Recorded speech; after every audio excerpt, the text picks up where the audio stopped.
ও বৌমা বৌমা, তুমি এখনো সেই উঠোন ঝাড়িতেছ? এক উঠোন ঝাড়িতে যদি তোমার এত সময় লাগে তাহলে আর কাজ কখন করবা? ধরো এই কাপড় চোপড় গুলো কাছে নিয়ে আসো।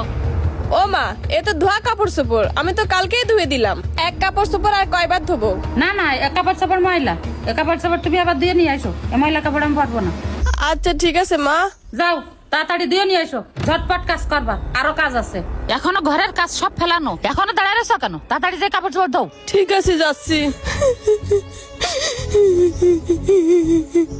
আজকে যদি নিজের মেয়ে হতাম তাহলে এমন নির্যাতন করতো না। ঘরে মেয়ে বলে সারাদিন কাজ করাই, একটুও বিশ্রাম নিতে দেয় না। আজ কয়দিন ধরে বলতেছি আমার জামা প্যান্ট গুলো কাইছি দিতি। জামা প্যান্ট গুলো যে ময়লাই আছে তাই এদের চোখেই পড়ে না।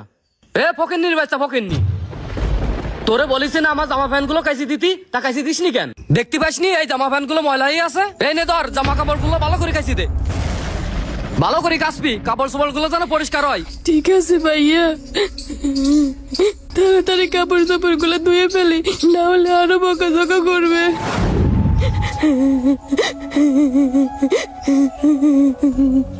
ও বৌমা, তুমি এখনো সে কাপড় নিয়ে পড়ি রয়েছ? তাহলে বাড়ির আর কাজ কখন করবা? বেলা তো চলে গেল।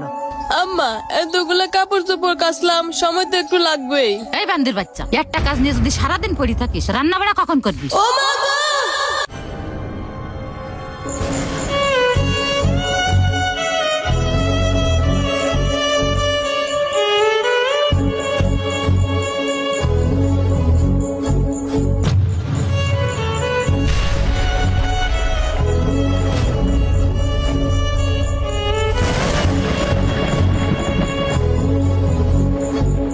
এই ওঠো ওঠো। কি ব্যাপার বাজান, তোর এই অবস্থা কেন? বিদেশে দুর্ঘটনায় আজের এই অবস্থা। তাও ও তো এখন আর কাজ করতে পারবে না। ওর হাত পা ভেঙে ও পুরো পরুটে হয়ে গেছে, তাই বস ওরে বাড়ি পাঠিয়ে দিয়েছে। এখন চিকিৎসার জন্য ওর অনেক টাকা পয়সার প্রয়োজন, আপনারা ওরে চিকিৎসা করান। হাই হাই হাই, বিদেশে যাইয়ে হাত পা ভেঙে নিয়ে চলিয়ে আইছে, এখন ওরা খাতে দেবে কিটা? এ সংসারটা কিভাবে চলবে? এ মা, কি হয়েছে? কি কার সাথে কথা করছো? তোর ভাই ওই দেখ কি অবস্থা করে নিয়ে বাড়ি আইছে। তাই তোরে এর এ অবস্থা কি করে হইলো? বিদেশেতে অ্যাক্সিডেন্ট করে বাড়ি চাইলে আইছে। ওই অ্যাক্সিডেন্ট করিস তা বাড়ি আইস কি এত্তি? বিদেশে থাকি ও তো চিকিৎসা নিতে পারতো। এ হাত পা খোড়া করে নিয়ে বাড়ি আইস কি এত্তি? বিদেশে যাই হইলো মানুষ টাকার বস্তা আনতি, আর এ আইস হাত পা ভেঙ্গি। টাকার বস্তা আনবে কি রে?